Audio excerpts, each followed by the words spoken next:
Welcome to Wrong Time Watch. My name is Kevin, and today we're looking at the Dryden Watch Company Chrono Diver. Now, before we get into the watch, let's take a look at the packaging here. It comes in this cardboard tube with a wood lid, which is just held on by friction. And inside of this container, you get the watch, which resides inside this nice canvas watch roll.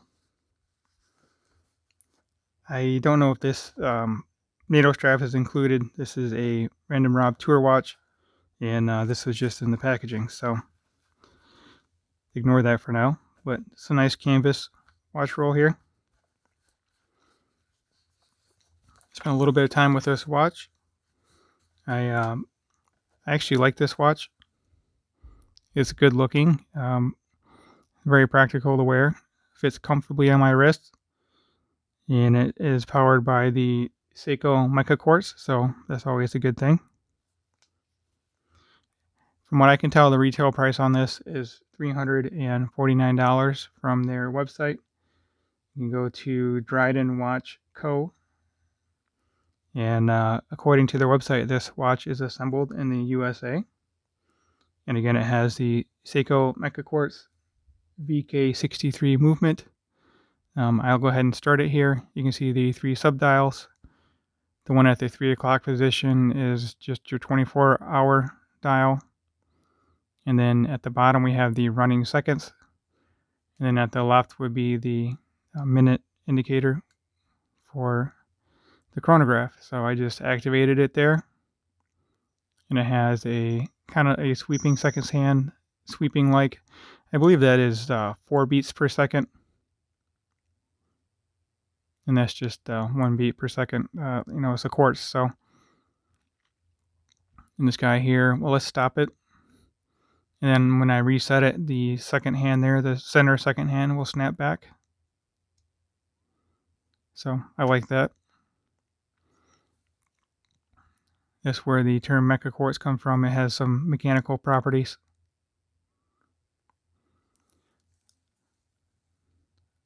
So on the crown side here, it is an engraved screw down crown. The pushers are not locked, but it does have 100-meter water resistance. Some of the chronographs on the website have dates. So this does have a date wheel in here. You can tell with a movement. So there it popped out in the first position. It doesn't do anything. Next position, I believe, is the date change. See the hour hand, and that hour hand there is kind of moving when I turn this.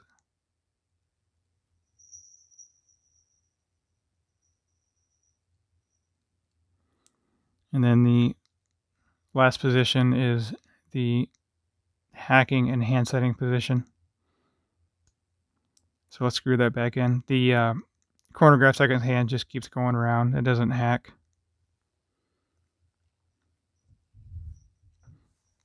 So I like that this is assembled in the USA. I don't know if any of the parts are actually manufactured in the USA, but at least assembly is done here. So pretty simple engraved case back, but that's a nice touch. It is 100-meter water resistant, like I mentioned. You can see that on the case back here as well. It's a screwed down case back. These straps are quick release straps, and they're very comfortable on wrist. So you can see there it has 22-millimeter lug width. It's a very nice looking watch. I like everything about the way this watch looks. I like the broad arrow hand. I like the coin edge bezel, which works very good. I have no complaints about the bezel.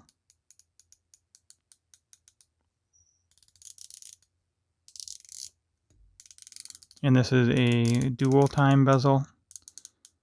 So if you wanted to track 2 time zones, you could just turn the bezel.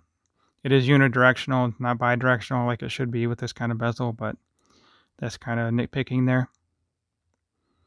As you can see, the crystal does have AR coating, and that is a sapphire crystal. Double dome sapphire crystal, in fact. and actually does come out of the watch, so that is a box crystal.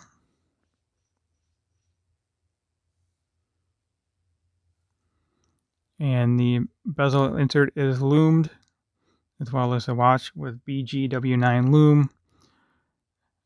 I'm assuming this is a ceramic bezel insert. It kind of looks like one, but I don't know for certain. It's not mentioned on their website, so that kind of leads me to believe that it is an aluminum bezel insert. I mean, if it was ceramic, I'm sure they would advertise it as such.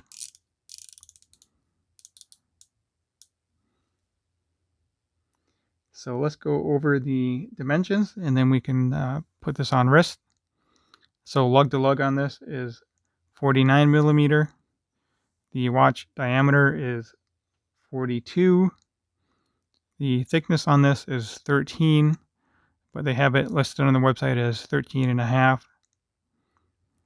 So take that for whatever. And then, like I mentioned, lug width is 22. And this crown is nice and big at 7.5. 7.4. Wasn't expecting a crown to be that large. That's for appearance. I don't really see why it needs to be that big. For reference, you can compare it to my SKX here, which has a 6.9 or 7 millimeter crown, if I remember correctly. I'll hold these side by side since they are the same diameter. But the lug to lug is longer on this one, on the Dryden. Trying to find my other SKX. Oh, here it is. I'll put these back to back.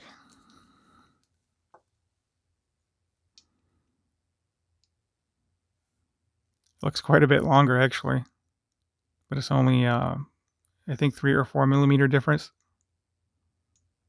So anyway, let's get this on wrist. I'm wearing the Seiko Grand Seiko today.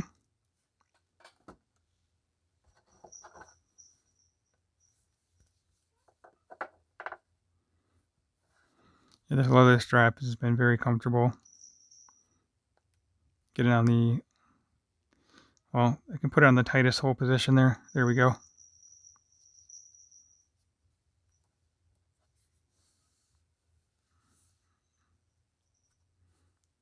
Push this keeper all the way out to keep the end of the strap from flopping around. So here it is on my 6.5 inch wrist with a 52 millimeter wristband. I don't mind chronographs being a little larger, just that's kind of the style for a chronograph. Makes it easier to see the dial. Also dive watches as well, I don't mind those being a little larger.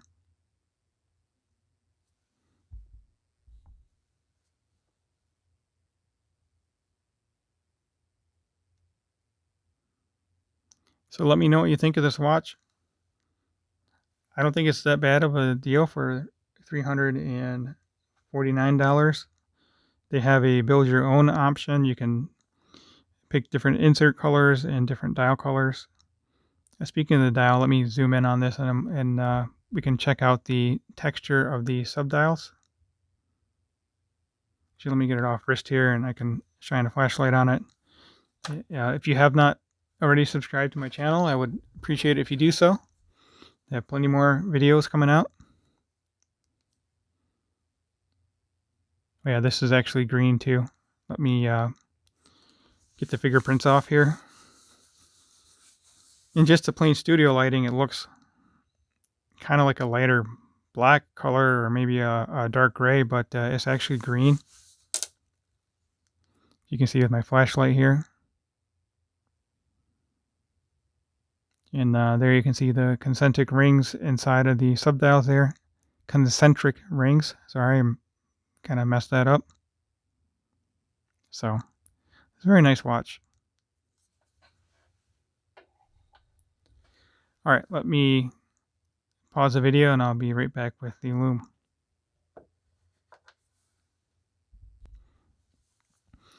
All right, so on the left, we obviously have the Dryden Watch Company chronograph with the VGW9 loom.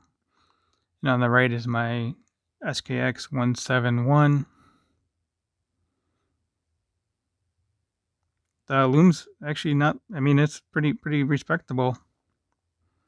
The indices are smaller on the Dryden than the Seiko, and it's not quite as bright. Well, it's not as bright by eye. It looks nice and crisp on the camera, though. Yeah, that's a pretty decent loom.